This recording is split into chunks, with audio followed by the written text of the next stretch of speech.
Direto de Brasília mesmo, né, para falar sobre a repercussão desse desfile da Marinha lá na frente do Congresso. O Márcio Rocha é quem traz os detalhes para gente e vai falar também, né, Márcio, sobre a CPI da pandemia, que hoje está rolando. Tem depoimento hoje mais uma vez, né? Boa tarde para você. Oi, Márcio, boa tarde. Oi, Joel, oi, Ana, boa tarde para vocês, boa tarde a todo mundo que nos acompanha. Pois é, o depoimento, né, do Coronel da Reserva, Tenente Coronel da Reserva, Elcio Bruno, do Instituto Força Brasil, está sendo realizado neste momento aqui no Senado Federal. A gente continua acompanhando. Então, vamos só organizar a nossa entrada. Vamos falar primeiro sobre a questão do desfile militar, como repercutiu aqui na CPI da pandemia, né? Mesmo com foco aí da CPI sobre as possíveis irregularidades, né, na compra de vacinas, aqui os senadores utilizaram as 2 primeiras horas praticamente da sessão dessa terça-feira para criticar nesse desfile promovido pelas Forças Armadas, né, e apoiado pelo presidente Jair Bolsonaro, justamente no dia da votação da proposta de emenda à Constituição, né, que trata do voto impresso. E a gente separou um trechinho do que falou o presidente da comissão, o senador Omar Aziz, que classificou a cena como patética e afirmou que a democracia é inegociável e as instituições do país, entre elas o Congresso, não vão permitir uma ruptura democrática. Aqui do nosso lado, no eixo monumental, o presidente Jair Bolsonaro comanda um lamentável desfile de blindados das Forças Armadas, em uma clara tentativa de intimidar parlamentares e opositores. Bolsonaro imagina com isso estar mostrando força, mas na verdade está evidenciando toda a fraqueza de um presidente, acuado pelas investigações de corrupção, inclusive desta CPI. Pois é, o Omar também ressaltou que as atitudes do presidente vão ter consequências e depois ele foi seguido, né, depois que o senador Omar Aziz falou, né, vários outros senadores pediram a palavra para criticar tanto também o desfile, né, militar aqui no centro de Brasília, como também a PEC do voto impresso. E aí depois de muita discussão, né, muitas falas, né, dos senadores, começou o depoimento da CPI do Tenente Coronel da Reserva, Elcio Bruno de Almeida, do Instituto Força Brasil. Ele foi apontado por representantes da DAVAT como ligação entre a empresa e Elcio Franco, que na época era secretário executivo do Ministério da Saúde. Lá no início do depoimento, afirmou que vai ficar em silêncio em relação às perguntas relacionadas à DAVAT e fake news, por exemplo, e foi o que aconteceu. Ele está respondendo quando ele é perguntado sobre essas questões. Ele chama o direito de permanecer em silêncio concedido pelo Supremo Tribunal Federal. Lembrando que ele possui um habeas corpus, né, com o direito de permanecer em silêncio e não se incriminar, mas precisa dizer a verdade sobre fatos dos quais foi testemunha.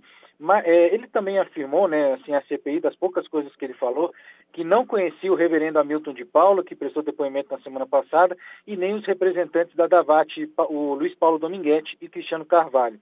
Entretanto, segundo outros depoentes, o coronel teria intermediado o contato entre os representantes do Ministério da Saúde para que a venda de vacinas, né, para a venda de vacinas que não existiam.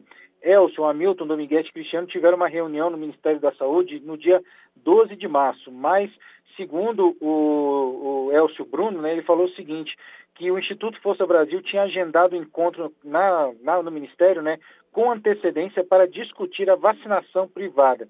Segundo Elcio Bruno, o reverendo Hamilton propôs que integrantes da DAVAT participassem da reunião porque supostamente teria uma grande oferta de imunizantes, mas que não tinham agendas disponíveis, né, horários disponíveis para fazer essa reunião. Elcio também responde a poucos questionamentos, porque ele sempre fala, né, sobre a orientação que a defesa dele deu a ele, né, e com o habeas corpus na mão para ele não se responder as perguntas que envolvam, por exemplo, aí a DAVAT e também fake news. Só mais um detalhe que aconteceu um pouco antes de a gente fazer essa entrada aqui, porque o senador Randolfo Rodrigues, que é o vice-presidente da comissão, ele mostrou algumas manifestações do Elcio Bruno nas redes sociais. E numa delas ele pede aquela clássica, né, aquele clássico fechamento do Supremo Tribunal Federal com uma foto da ministra Carmen Lúcia. E a ironia dessa foto é porque quem concedeu o habeas corpus para ele permanecer calado nesse depoimento foi justamente a ministra Carmen Lúcia. Então, ele está sendo questionado agora sobre isso também, sobre os posicionamentos dele nas redes sociais, mas, por enquanto, está permanecendo em silêncio. E só para finalizar, fugindo um pouquinho do debate, mas fugindo um pouco do assunto, mas dentro do mesmo assunto, a gente recebeu agora sobre a questão do voto impresso, lembrando que daqui a pouquinho, às 3 horas da tarde, tem a sessão do plenário que vai tratar desse assunto lá na Câmara dos Deputados. O PSDB, ele soltou uma nota oficial falando que fechou questão contra o voto impresso. Então, é uma posição importante, né, porque existem muitos deputados do PSDB, então menos apoio aí para a questão do voto impresso. É isso, Márcio. Muito obrigado. A gente já sabia desse apoio, ou não apoio a essa causa lá no Congresso. Né? Dificilmente vai passar. Já é algo que foi antecipado pela gente várias vezes, né? A própria comissão especial que votou recentemente, acho que foi na sexta-feira, se não me engano, ou ontem, não me lembro bem, acho que foi sexta-feira mesmo, a comissão especial da Câmara que votou e não aprovou, já foi um prenúncio ali do que aconteceria em plenário. Mas a decisão acho que foi correta, você enviar para plenário para que haja uma discussão mais ampla e que fique decidido ali muito claro mesmo, para que não haja nenhum tipo de impedimento, sabe? Para que não haja discussão, melhor dizendo. Principalmente porque se trata de um assunto que está sendo muito discutido no Brasil. Então que, se for o caso de negar mesmo, como deve acontecer hoje, que seja uma votação legítima e que coloque um ponto final nessa discussão. Sabe? Porque se você para lá na comissão especial, se você não leva para plenário, é mais um motivo de discussão. Poderia ter levado para discutir isso, os deputados poderiam ter votado sim ou não e tal. Então acho que já é melhor já matar desse jeito logo, se for o caso, é claro. Márcio, muito obrigado, viu? Um abraço para você. Abraço, até mais. Valeu, Márcio, obrigada. Eu não sei, Joel, eu fico pensando naquilo que você falou logo no começo, sabe, do tempo que é gasto com essas coisas, porque se quiserem achar mais arestas para parar nessa história, vão achar, né?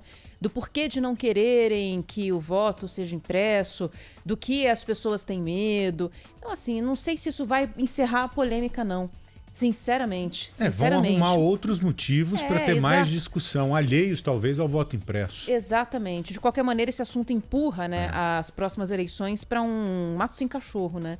Porque vão achar polêmica para ficar em cima disso. E aí, com essa votação de hoje, com esse desfile militar que aconteceu em Brasília, né, a situação fica ainda mais complicada, fica ainda mais esquisita, né? E a gente, ao longo aqui do dia na Rádio Bandeirantes, foi ouvindo opiniões de outros políticos a respeito disso tudo que está acontecendo em Brasília. A gente separou alguns trechos para o nosso ouvinte agora. E uma dessas falas é a do ex-ministro da Defesa, o Aldo Rebelo, que conversou hoje aqui com a Rádio Bandeirantes durante o Jornal Gente. Ele fala sobre essa exposição de blindados, que é uma coincidência que não é boa, nas palavras aqui de Aldo Rebelo.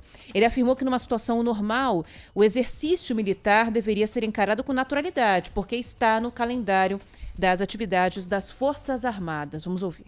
Essa votação é coincidência. É uma coincidência que não é boa. Por quê? Porque em razão dessa coincidência e uma exposição, como as pessoas não podem ver o exercício, que é um exercício militar que acontece no interior de Goiás, os militares resolveram fazer a exposição dos equipamentos usados desse exercício, que vai ser o maior dos realizados recentemente, fazer a exposição desses equipamentos em Brasília. Então não é um desfile, é uma exposição. E as pessoas vão ver os equipamentos e depois esse equipamento segue para Formosa, onde o exercício acontecerá.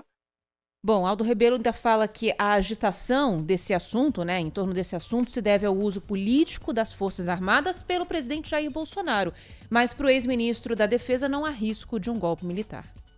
O problema que acontece é o uso que tem sido feito recorrentemente e, lamentavelmente, por parte do nosso presidente, das Forças Armadas para fins políticos. Então, esse uso gera na imprensa e nas pessoas a desconfiança de que poderia haver um golpe militar ou coisa parecida.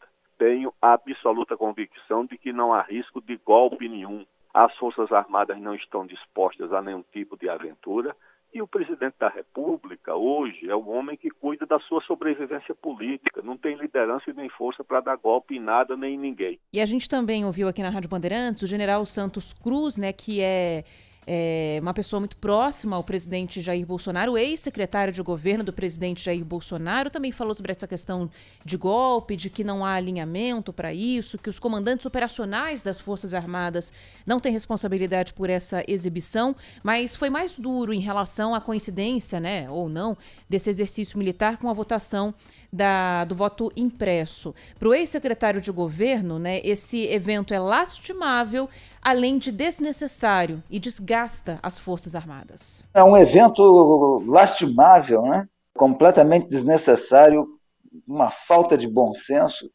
ou deliberadamente idealizado para fazer uma apresentação que desgasta as Forças Armadas.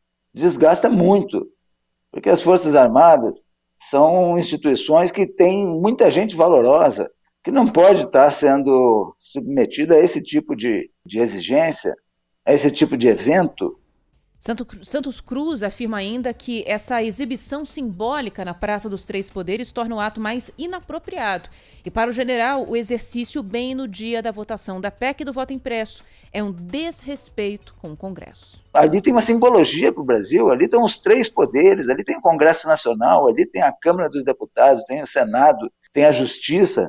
Não é lugar para ficar fazendo desfiles de blindados sem motivo nenhum, uma desculpa infantil de entregar um convite para um exercício, um desrespeito completo às Forças Armadas, ao Congresso Nacional, e num dia que tem uma votação importante no Congresso, na Câmara, não só pelo tema, mas também porque o assunto vinha sendo bastante polarizado, bastante discutido, com muito conflito entre o presidente e o TSE.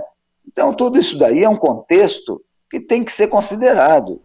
Bom, e agora a gente vai acompanhar o restante do desdobramento disso, né, Joel? Que a gente tem que ficar de olho mesmo na votação dessa PEC, que deve acontecer hoje por lá. E se for mesmo uma coincidência, como disse o Aldo aí, na fala anterior, não foi razoável você deixar isso acontecer, né? A coincidência pode ter existido, mas o erro foi em manter o desfile no mesmo dia dessa votação. Olha, gente, está coincidindo aqui, vamos jogar esse desfile talvez para a semana que vem, ou não vamos fazer, né? Seria muito mais coerente você agir desse jeito, né? Trabalhando com a possibilidade de ser mesmo uma coincidência. Agora, é muita ameaçinha, né? Acho que tem que parar com esse negócio de ficar ameaçando, direto ou indiretamente, sabe? Golpe. Porque homem mesmo não ameaça, não. O homem, quando ele quer, ele vai lá e faz. Ele não fica com ameaçinha. Sabe? Isso aí enche o saco. Sabe? Desestabiliza o país e o caramba. Ameaça não é coisa de homem, de macho mesmo. Do saco roxo. Né? Homem que é homem não fica ameaçando para fazer as coisas, não. Então, se o senhor presidente tem a intenção de dar o golpe, que eu não acho que é o caso, que mande o cacete logo para ver o que dá. O que não dá para ficar desse jeito aí, sabe? Vai, não vai. Olha lá, se não acontecer isso, o pau vai cantar, hein? Já tá passando do limite, tá esticando a corda. Isso não é saudável, não é legal pro país. Mas a estratégia é meio que essa, né, Joel? Por meio do caos, tentar se manter ali fixo na posição dele.